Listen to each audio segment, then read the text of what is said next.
안녕하세요. 저는 인천 부평에 살고 있는 토탈 뷰티샵을 운영하고 있는 32살 여성입니다. 오후 좀 오픈을 하고 정신없는 나날이 계속되다가 모처럼 휴일을 맞아 집에서 커피 한잔하며 사연을 듣고 있네요. 제 사연을 여러분께 들려드리면 어떨까 싶어 이렇게 글을 쓰게 되었답니다. 저는 어려서부터 미미 인형을 꾸며주는 놀이를 제일 좋아했는데요. 그래서 그런가 남들을 예쁘게 꾸며주고 싶다는 생각에 저만의 토탈 뷰티샵을 운영하는 게 꿈이었어요. 실업계인 미용 고등학교에 진학하며 네일아트, 미용 관련 자격증을 꾸준히 공부했고요. 학교를 졸업한 뒤에는 뷰티 아카데미에 입학해 헤어 디자이너 자격도 얻었어요. 미용 관련 일을 하는 게 쉬운 일은 아니지만 저는 그만큼 보람을 느끼고 있답니다. 자신의 달라진 모습을 보고 기뻐하는 고객님들을 보고 있노라면 저도 기분이 좋아지니까요.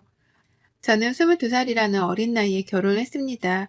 남편과는 6살 차이가 나고 제가 헤어 디자이너로 일하던 미용실에서 만났습니다. 남편은 금융업에 종사하는 회사원이었어요. 저희 미용실이 남편 회사 근처에 있었고 몇 번 오가며 머리 손질을 해주던 것이 인연이 되어 결혼까지 하게 되었답니다. 일찍이 안정된 삶을 살고 싶었던 저는 번갯불에 콩 구워 먹듯 남편과 짧고 굵은 연애 끝에 결혼식을 올렸어요. 각자 집안은 평범한 집안이었습니다. 한 번도 누가 더 뛰어난다던가 잘났다던가에 하는 기준이 없었어요. 저는 저희 집에 늦둥이로 태어나 아버지는 2년 뒤면 정년 퇴임을 앞두고 계셨고 어머니는 동네에서 작은 미용실을 운영하고 계십니다. 남편은 어려서 시아버님이 돌아가셨고 시어머니 혼자 남편보다 3살 많은 시누이 그리고 남편을 키우셨어요. 그래서 자식에 대한 자부심이 남다르신 분입니다. 하지만 시어머니로서 며느리 노릇을 바라신다거나 시자짓을 하신다거나 하지는 않으셨어요. 자부심은 자부심이지 어디 가서 남한테 피해를 주어서는 안 된다고 생각하시는 분이라 지금도 자식한테 손 안 벌리고 살려고 식당에서 파트타임으로 용돈벌이 하시거든요. 남편도 금융업에 종사하지만 월급이 많은 편은 아니었어요. 하는 만큼 받아오는 수당제였거든요. 하지만 살아가는데 부족함이 없어서 서로 만족하며 살고 있습니다. 시어머니는 오히려 어린 나이에 시집와서 고생한다며 남편에게 너는 네 마누라 떠받들고 살아야 한다. 면박을 주기도 하세요. 제가 25살이 되던 해, 그러니까 남편과 결혼하고 3년차가 되었을 때요. 고등학교를 졸업한 이후부터 악착같이 일을 하며 작은 가게를 낼 수 있을 정도의 돈을 모았어요. 우연히 싼 가격에 모기 좋은 곳에 작은 뷰티샵을 차렸습니다. 자본이 없어서 처음에는 네일샵으로 시작을 했죠. 남들처럼 화려한 경력이 있는 것도 아니고 어린 나이에 무턱대고 사업을 시작하자니 막막하더군요. 모든 것을 저 혼자 해보려는 의도도 있었지만 생각보다 어려운 부분이 많았습니다. 홍보를 한다던가 어떤 식으로 고객을 유치해야 하는지부터가 문제였죠. 업체를 통해 홍보를 해보기도 하고 무료 이벤트를 한다던가 다양한 방식을 도입했어요. 명절이나 가끔 시댁에 갈 때마다 꼭 시누이가 딴지를 걸더군요. 옳게 가게는 잘 돼가? 쓸데없이 힘 빼지 말고 다니던 미용실에나 다시 가지 그래? 나이도 그렇고 실력도 포장 못하는데 돈 아깝게 뭐하는 거야? 라면서요. 아니 제가 제 일을 하겠다는데 꼭 그렇게 말을 해야 하나요? 처음에는 저보다 나이가 많은 어른이 높아심에 하는 이야기겠거니 했는데 들을수록 기분이 나쁘더군요. 때가 되면 어머니, 남편, 시누이 할 것 없이 제가 알아서 손 마사지, 발 마사지 다 해드려요. 그런데 시누이는 맨날 실력이 어쩌네 저쩌네 하면서 제가 샵을 내니 때마다 와서 네일 케어 싹 다 받고 간답니다. 한 번은 말도 없이 알고 지내는 아기 엄마들까지 데리고 와 공짜 시술도 받았었죠. 그러면서 매번 투덜투덜 여기는 이런 것도 한 해만에 그럴 거면 본인이 운영하면 되는 노릇이잖아요. 시누이는 변변찮은 직업이 없는 가정주부예요. 동갑인 남자친구와 연애하다 저희가 결혼한 다음에 속도 위반으로 결혼한 케이스죠. 제가 나이만 어리다 뿐이지 솔직히 할 말은 제가 더 있는 거 아닌가요? 제가 샵을 운영하면서 고정적인 급여는 아니지만 디자이너로 일할 때보다는 수입이 조금 많아졌어요. 큰 차이는 아니지만 그래도 시어머니 쇼핑시켜드릴 여유는 생겼답니다. 샵을 차리기 전이야 돈도 모아야 했고 상황도 상황인지라 많이 챙겨드리지 못했어요. 서로 간소하게 하자고 예단이나 예물도 없이 결혼했거든요. 시누이는 그때도 돈 잘 버는 신랑 만났는데 몸만 오네? 시댁 어른들한테 드릴 예단 정도는 해왔어야지. 못 배운 건지. 그건 예의가 없는 거야. 라며 저희 부모님을 싸잡아 욕하는 듯한 말을 했어요. 당사자들이 좋으면 그만인 결혼, 과하지 않게 알아서 잘하면 된 거 아닌가요?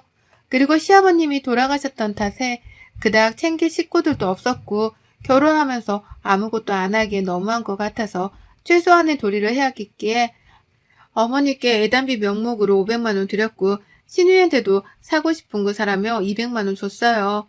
오히려 시어머니는 제가 샵을 차린다고 하니 돈을 더 보태주셨습니다. 지금도 신우이를 생각하면 아주 얄미워 미치겠거든요. 그런데 이제는 그럴 일이 없네요. 손들었으니까요. 샵을 운영하고 고객들이 점점 많아지면서 유명세를 타기 시작했어요. 모델 일과 프리랜서 작가 활동을 겸하시는 분이 SNS에 후기를 남겨주신 것을 시작으로 인터넷에 나름 유명한 네일샵으로 알려져 있더라고요. 그 덕분에 반영구 화장, 피부관리 등을 하는 토탈 뷰티샵으로 확장시켜 나갈 수 있었고 부천과 김포, 서울에 지점을 내기도 했고요. 그동안 양가 부모님에게 못했던 효도 다 하면서 지내고 있답니다. 명절이나 생신 때가 아니더라도 조금 여유가 있으면 평소에도 맛있는 거, 예쁜 거 사입읍시라고 용돈도 드려요. 젊은 나이에 돈 펑펑 쓰지 말고 모아둬야 나중에 고생 안 한다. 며 잔소리는 듣지만요. 신우이가 이런 제가 질투가 나서 그런지 저를 볼 때마다 딴지를 거는 모습이 여간 마음에 안 들더라고요. 분점을 내면 한 달 수입도 남편이 버는 연봉만큼 벌게 되니 저 혼자의 힘으로 감당 안 돼서 남편이 같이 사업을 도와주고 있답니다. 여보, 이제 우리도 여유가 되니까 어머니랑 우리 부모님 여행 한번 보내드리는 게 어때? 해외여행 한 번도 못 가보셨다고 하니 이 기회에 유럽 패키지 여행 괜찮을 것 같은데 코로나 때문에 겨우 제주도나 저기 전라도 쪽만 가보셨지 해외는 안 가보셨잖아. 라며 제가 먼저 제안을 했어요. 남편은 그렇게 먼저 생각해주니 고마워. 엄마한테 전달해드릴게. 같이 가면 더 재밌으실 거야. 라며 좋아해주더라고요. 저희 부모님, 시어머니랑 나이도 같으셔서 친구처럼 잘 지내세요. 그래서 이번에 2주 동안 유럽 여행을 보내드리려고 계획했습니다. 아니나 다를까 양가 어른들은 너무 무리하는 건 아니냐며 처음에는 가지 않겠다고 하셨지만 그동안 저희 뒷바라지 해주시고 고생 많으셨으니 한 번쯤은 다녀오셔도 돼요. 이제는 좀 쉬셔야죠. 하니까 미안해 하면서도 즐겁게 잘 다녀오겠다고 고맙다고 하시더라고요. 가셔서 부족함 없이 쓰시라고 용돈, 해외에서 사용할 수 있는 카드도 챙겨서 보내드렸습니다. 지금도 여행 다녀오셨던 사진첩을 보시며 너무 좋았다고 하시네요. 다음번엔 같이 가기로 약속했고요. 그렇게 해외여행을 보내드린 지 한 달쯤 지났을까요? 여느 때처럼 자연스럽게 샵으로 와 네일 케어를 받으며 앓는 소리를 하더라고요. 올케는 돈 많이 벌어서 좋겠다? 나는 집에서만 있으려니까 좀이 쑤셔서 말이야. 너무 답답하네. 형님, 그러면 이제 아이도 어린이집 다니니까 파트타임으로라도 일을 해보시는 게 어때요? 내가 무슨 일을 해? 아이 보면서 일하는 게 얼마나 힘든 건 줄 알아? 나도 올케처럼 번듯한 매장 하나 갖고 가만히 앉아서 돈 내세 받고 싶다. 올케도 내 나이 돼봐. 이해할 거야. 저 그렇게 쉽게 돈 안 벌어요. 바쁜 거 아시잖아요. 정 답답하시면 형님 집 근처에 제가 아는 카페 있는데 거기서 파트타임으로 일해보실래요? 내가 무슨 아르바이트야? 매장 하나 갖고 있어도 모자란데 올케 너무하네? 지금 있다고 잘난 척하는 거야? 아니요. 그게 아니라 하도 답답해 하시니까 그렇죠. 뭐라도 하면 좀 낫지 않나 싶어서요. 기분 나쁘셨다면 죄송해요. 내 나이 때는 이런 번듯한 매장 하나 갖고 있으면서 돈 받아먹는 게 제일이야. 일하는 게 여간 힘들어? 그러니 많이는 안 바라고 딱 올케만큼만 했으면 좋겠다 이거지. 매장 하나 더 낼 생각 없어? 사실 신우이 남편이 얼마 전 구조조정으로 실직을 했다가 재취업을 했거든요. 제가 급여로 200만 원을 받아본 적도 있지만 세 식구 사는데 사치만 안 부리면 4,500 정도 벌면 괜찮지 않나요? 신우이 남편 실직 당했어도 급여 500 정도는 되는 걸로 압니다. 매번 케어를 받으며 올 때마다 저런 식으로 앓는 소리라니 저는 그저 장단에 맞춰줄 뿐이고요. 한 번은 받아쳤다가 시어머니께 일주일 동안 울고 보고 난리를 쳤다고 해요. 시어머니는 평소에 제 행동을 아시니 자기 딸이어도 그러려니 하고 넘어갔대요. 신우이는 매장을 여러 개 갖고 있으면서 돈 잘 버는 제가 부러웠나 봅니다. 자신도 매장을 하나 내고 싶다며 갖고 싶다는 뉘앙스를 꼭 풍겨요. 그러다가 저한테 씨알도 안 먹힌다는 걸 알았는지 화제를 돌리더라고요. 저희 부모님과 시어머니가 유럽 여행을 다녀오신 걸 꼬투리 잡아 자꾸 자신도 여행을 보내달라는 겁니다. 물론 사람마다 생각하는 기준이 다르겠지만 3살밖에 안 된 신우이 아들도 제가 살뜰히 챙기거든요. 엄마만큼은 아니지만 때 되면 옷 사 입혀라, 맛있는 거 사주라며 100만 원씩은 보냅니다. 결코 적은 돈이 아니에요. 그런데 그때도 고맙다는 말은 듣지 못했어요. 제 돈이 마냥 자기 것인 줄 아는 모양이었죠. 땅 파면 쉽게 나오는 돈인 줄 알았나 봅니다. 올케가 여유가 있으니까 하는 말이야. 나도 시댁 어른인데 나도 보내줘야 마땅한 거 아니야? 올케 그렇게 안 봤는데 사람이 너무 무뎌. 융통성이 없다 이 말이야. 지난번에 저희도 모아둔 돈 보태서 큰 마음 먹고 보내드린 거예요. 항상 저희가 수입이 많은 건 아니고요. 분점 내면서 쓴 돈도 많고 이제 또 모아야죠. 저희도 사람인데 어떻게 매번 그렇게 보내드릴 수 있나요? 여유가 된다고 해서 무조건 돈 많은 게 아니에요. 어머 올케, 그래서 지금 날 가르치려 드는 거야? 내가 한마디 했다고 그렇게 나온다 이거지? 네? 어떤 뜻으로 받아들이신 건지는 모르겠지만 형님이 생각하시는 그런 의미는 아니에요. 저도 당연히 여유되면 보내드리죠. 근데 말씀드렸다시피 분점 내면서 이번에 지출이 좀 커요. 그래서 해외는 어렵고 제주도는 어떠세요? 옳게. 내가 그렇게 말했는데 어떻게 그래? 왜 엄마랑 나랑 차별하는 거야? 여행 한번 보내주는 게 그렇게 어려워? 옳게 내는 여유도 있고 부탁한 건데 그게 그렇게 어렵니? 이렇게 속이 좁아 터져서야. 말씀드렸잖아요. 저희도 항상 여유가 있는 건 아니라고요. 다음에 해외여행 보내드릴 테니 이번엔 제주도 가셔요. 호텔도 좋은 거 잡아드리고 저희가 다 패키지로 잡아드릴 테니. 그랬더니 신우이의 표정이 싹 굳어버리는 거예요. 마침 케어가 끝났는데 옷가지를 챙겨 나가더라고요. 그날 저녁 남편이 김포지점에 업무를 보러 다녀왔다 집에 화가 난 모습으로 들어오는 겁니다. 무슨 일이냐고 물으니 신우이가 남편에게 전화해 저와 있었던 일을 말하며 화를 냈다고 하더라고요. 남편은 평소에 아무것도 하지 않으면서 바라기만 했던 신우이를 벼르고 있었던 터라 전화가 온 김에 싫은 소리를 했더니 싸움이 난 겁니다. 저는 중간에서 괜히 이야기를 잘못해서 저 때문에 싸움이 난 것 같아서 난감했어요. 다음날 신우에게 전화했습니다. 형님, 어제 그 일 대신 사과드릴게요. 이번에 저희도 상황이 별로여서 그러니까 제주도 여행으로 만족하세요. 대신에 용돈 넉넉히 챙겨드릴 테니까 면세점도 다녀오시고 쇼핑도 좀 하세요. 기분 푸시고요. 역시 올케가 이제야 밝기 좀 알아듣네. 내가 이번만 봐주는 거야. 다음부턴 국물도 없어. 내가 아무리 시집을 가서도 시댁 사람인데 이렇게 홀대면 안 되는 거야. 다음부터 조심해. 속으로 조금 기가 막혔지만 그래도 좋은 게 좋은 거라고 신우이네 가족여행 보내줬습니다. 예약도 힘든 고급 호텔에 어렵사리 예약도 하고 렌트에 뭐에 쇼핑하려고 돈을 주기가 애매해서 카드를 줬더니 명품관에서 600만 원을 긁었더라고요. 정말 기가 찼지만 설마 또 그러겠어? 하고 넘겼어요. 남편은 물론 시어머니도 이건 모르는 사실이고요. 근데 문제는 여행을 다녀온 뒤로 신우이가 더 노골적으로 뭔가를 바란다는 겁니다. 자기도 양심이 있는지 눈치가 보이는지 남편이나 시어머니가 안 계실 때만요. 특히 제 샵에 케어받으러 올 때만요. 기가 막히죠. 그러다 제가 아이를 임신했어요. 임신한 몸으로 샵을 운영하자니 여간 힘든 게 아니더군요. 배는 점점 불러오고 힘들지만 좋아하는 일이니 태교달 생각했죠. 임신 6개월이 지나 몸이 너무 무거워 움직이는 것도 버거울 때였어요.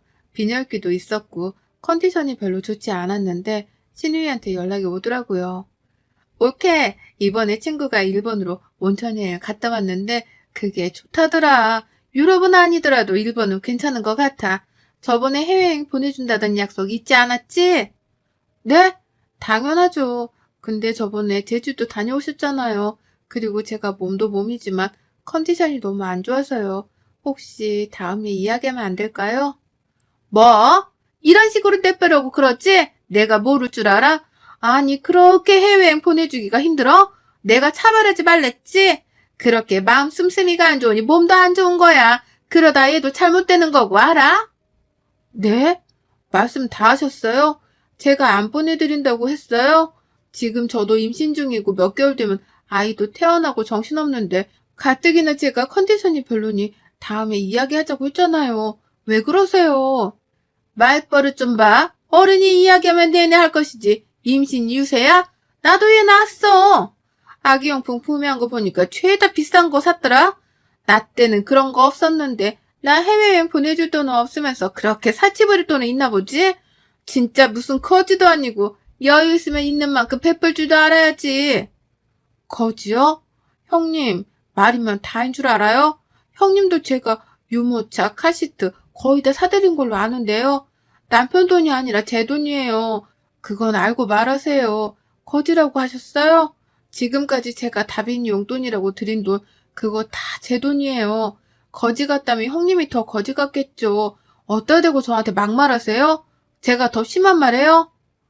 뭐? 너 말 다 했어? 지금 나보고 거지라고 했어? 너 말이면 다인 줄 알아? 저는 너무 기가 차고 더 이상 신우의 목소리를 들었다가는 미쳐버릴 것 같아 전화를 끊었어요. 컨디션도 좋지 않고 신우이와 전화통화를 하고 나서 도저히 분이 안 풀려 샵을 덮고 집으로 갔습니다. 퇴근한 남편을 붙잡고 이야기했어요. 여보, 앞으로 나랑 살지 형님이랑 인연을 끊던지 해. 내가 언제까지 참아야 해? 1년이야, 1년. 부모님이랑 어머니 해외여행 보내드리고 난 뒤부터 지금까지 계속 해외. 그래서 저번에 제주도 여행 패키지를 보내주고 자기 돈 하나 안 쓰게 해줬으면 됐지. 내가 어떻게 해야 해? 그리고 솔직히 양심이 있으면 카드를 줘도 적당히 사야지. 내가 말을 안 해서 그렇지. 600만 원이 누구 집 개 이름이야? 땅 파면 나오는 돈이야? 나도 나 안 사먹고 아껴서 모아둔 돈인 건데 아무리 사고 싶은 거 사랬다고 해도 그렇지. 나 참. 무슨 일이야 도대체? 누나가 또 연락했어? 내가 그만 좀 하라고 그랬는데. 말하면 뭐해. 샵에 올 때마다 그놈의 여행. 내가 챙겨준 게 한두 푼이냐고. 솔직히 우리가 벌어서 여유가 있는 건 맞지만 아이도 낳으신 분이 나도 곧 출산인데 상황을 그렇게 모르시나? 원래 이렇게 돈 하시던 분이었어? 애초에 여행을 보내드린 내가 미친년이지. 미안해 여보. 내가 단도리에서 했는데 아니 근데 600만 원은 뭐야? 누나 정말 안 되겠네. 내가 정말 면목이 없다. 나랑 이혼하던 연을 끊던 선택해. 나 더 이상 이렇게 살고 싶지 않아. 내가 나이가 어려서 그러려니 했는데 나도 엄연히 사업하는 사람이고 곧 자식이 생기는 몸인데 그건 너무 막무가내 아니야? 그렇게 남편에게 한바탕 쏟아내니 남편이 그 길로 시누이 집에 갔다 오더라고요. 아니나 다를까 다음날 저에게 전화가 와서는 하는 말이 가관이더라고요. 솔직히 저는 빈말이라도 미안하다고 할 줄 알았거든요. 진짜 적반하장이 따로 없더라고요. 올케, 너 진짜 미쳤구나. 너 시집살이 제대로 안 해봐서 그런 것 같은데 이참에 본때를 한번 보여줘? 어른 말이 말 같지 않아? 어리다고 오냐오냐 해주니까 눈에 뵈는 게 없니? 형님, 말씀 잘하셨어요. 눈에 뵈는 게 없냐고요? 그래요, 저 뵈는 거 없어요. 막말로 어른이 새파랗게 어린애한테 삥 뜯어서 여행 다니고 명품 사고 그러고 싶어요? 그럴 형편이 안 되면 안 하면 되는 거예요. 각자 분수에 맞게 살아야지. 그동안 해드린 돈도 한두 푼이 아닌데 도대체 얼마나 더 돈을 써야 만족하세요? 이제 일절 지원 없습니다. 어머니요? 그이가 알아서 하겠죠. 그동안 들였던 돈 다 달라는 말 하기 전에 그냥 입 닥치고 계세요. 진짜 거짓골 당하고 싶지 않으면요. 뭐? 야, 어디 해봐. 네 친정에서 그렇게 가르치던 버릇이 없어도 이렇게 없어서야. 형님, 이제 형님한테 드리던 돈 앞으로 일절 지원 없을 겁니다. 다시 한번 말하지만 후회할 짓 하지 마세요. 저는 그동안 할 만큼 했다고 봅니다. 그렇게 평생 사세요. 연락하지 마시고요. 그 나이에 남들 다 하는 거 전 안 하면서 아끼고 모아서 매장 차리고 사업 시작했어요. 그래서 지금까지 온 거고요. 여유라면 여유지만 단 한 번도 돈을 허투루 쓴 적이 없어요. 저는 그 길로 시댁으로 가서 시어머니께 모든 사실을 말했습니다. 그동안 신우이한테 작게는 10만 원, 크게는 200만 원까지 이체 내역을 싹 다 뽑아서 들고 갔어요. 물론 신우이 남편한테도 메시지로 보냈고요. 어머니는 신우이가 제주도 여행 다녀온 거, 제 돈 600만 원 함부로 쓴 거 모르시더라고요. 당연히 그동안 틈틈이 보내주었던 돈도 모르고 계셨고요. 그저 신우이가 아르바이트를 하거나 신우이 남편이 벌어온 돈인 줄 알고 계셨어요. 미안하다, 아가. 나는 정말 그런 줄 몰랐어. 내가 자식을 잘못 키웠구나. 정말 몰랐다. 내가 단돌이 잘할 테니 앞으로 정은이 그 자식이랑 연락하지 마. 뱃속에 내 손주 생각해서라도 연락하지 마라. 더 이상 스트레스 받게 하는 일 없을 테니 그렇게 알고 내 이것을 그냥. 그리고 웃긴 건 저한테만 돈을 받아간 게 아니었어요. 시어머니 말씀을 들어보니 하도 앓는 소리를 하면서 찾아오길래 몇 번 돈을 해주셨다는 겁니다. 하나밖에 없는 딸이니 당연히 안쓰러운 마음에 돈을 해준 거고요.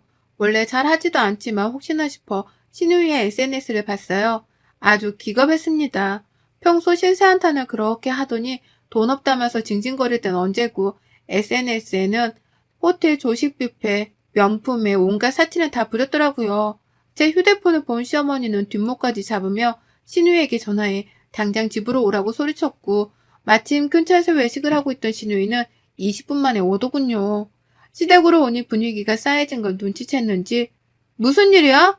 라며 어리둥절해 하더라고요. 너 지금 이게 다 뭐니 외식? 너 무슨 돈으로 외식하는 거야? 돈 없다며. 너 지금 입고 있는 옷 그건 또 뭐니? 엄마 왜 그래 갑자기. 이거 내가 내 돈으로 산 거고 외식은 오랜만에 한 거지. 왜 그래? 네 돈? 일도 안 하는 년이 돈? 너 어제 나한테 받아간 150만 원으로 옷 사 입고 먹을 거 사 먹고 그런 거니? 너 유치원비 생활비 모자라다며. 남서방 직장에서 급여 문제 생겨서 다다음 달이나 수급 받는다고 받아갔잖아. 너 도대체 제정신이니? 세빈이 보기에 부끄럽지도 않아? 이애미 망신을 시켜도 유분수지. 너 언제 정신 차릴래? 올케. 올케가 뭐라고 했어? 엄마 왜 이래? 누나 발뺌할 생각하지 마. 엄마랑 우리한테 받아간 돈 다 뭐했어? 보니까 매형을 모르는 눈치네. 누나 너무한다 진짜. 어떻게 이럴 수 있어? 돈이 필요하면 일을 하란 말이야. 날로 먹으러 들지 말고. 말 다 했어? 날로 먹어? 내가 뭘 날로 먹었다는 거야? 친정이고 그러면 도와줄 수도 있는 거 아니야? 말을 왜 그렇게 하니? 올케가 뭐라고 했나 보구만. 내가 돈 한두 푼 받아간 게 그렇게 안 있고 와? 이 거지 같은 년. 내가 그렇게 말했는데 결국 이 사단을 만드는구나. 신우이의 막말을 시작으로 남편이 소리치며 신우이와 싸웠어요. 저에게 달려들어 저 때문이라며 몸싸움을 하려는 걸 시어머니가 신우이의 따귀를 날리며 제지했어요. 끝까지 자신의 잘못을 모르는 아나무인의 극치를 보여주더라고요. 신우이 남편은 그저 그만하라고 신우이를 뜯어 말릴 뿐이었죠. 저는 그렇게 신우이를 손절했습니다. 남편 시어머니한테 끝도 없이 연락하지만 해도 안 되니 매장이 찾아오고 난리도 아니더라고요. 돈줄이 끊겼으니 얼마나 애가 타겠어요. 제가 결혼하면서부터 신우이한테 준 돈만 합쳐도 웬만한 연봉 정도는 될 겁니다. 며칠 뒤 신우이는 거의 쫓겨나다시피 시댁으로 왔더군요. 하지만 시어머니는 받아주지 않았어요. 메시지를 읽고 화가 난 신우이 남편이 이혼하자며 맨몸으로 쫓아냈다고 합니다. 신우이는 저를 홀겨볼 뿐 더 이상 어쩌지는 못하더라고요. 드디어 10년 묵은 체증이 싹 가라앉은 것 같았어요. 속이 다 시원하더라고요. 남편은 그래도 자기 누나니까 조금은 걱정하는 눈치였지만 도움을 주거나 하지는 않았어요. 몇 개월 뒤 저는 건강한 여자아이를 출산했고 피곤하지만 행복한 육아를 하고 있습니다. 어떻게든 빌부터 보려고 애쓰는 신우이만 빼면 모든 게 완벽해요. 신우이는 결국 이혼을 당했고 시댁 근처 어딘가에 원룸을 얻어 살고 있다고 합니다. 저와 일체 만나게 하는 일 없겠다며 신랑과 시어머니는 신경을 곤두세우고 계세요. 앞으로는 1년에 2번만 보자고 하시더군요. 본인이 자식을 잘못 키운 탓이라며 그렇게라도 하지 않으면 어떻게든 연락을 취하려 할 테니 애초에 차단시켜 주겠다면서요. 그리고는 미안하다며 저에게 2천만 원을 주시더라고요. 신우이가 가져간 몫이라면서 모자라겠지만 받아달라고요. 저는 그 돈을 받았다가 적당한 시기를 봐서 그대로 시어머니께 돌려드릴 생각이에요. 그동안 힘들게 사셨으니 편안한 노후를 보내셔야 되니까요. 호의가 계속되면 권리인 줄 안다는 말 들어만 봤지 제가 직접 겪게 될 줄은 몰랐네요. 여러분도 주변에 이런 경우가 있다면 처음부터 단둘이 잘하세요. 그러다 저처럼 가족 싸움 나고 손절하는 만회하니까요. 여러분의 생각은 댓글로 남겨주세요. 오늘 또 시청해주셔서 정말 감사합니다.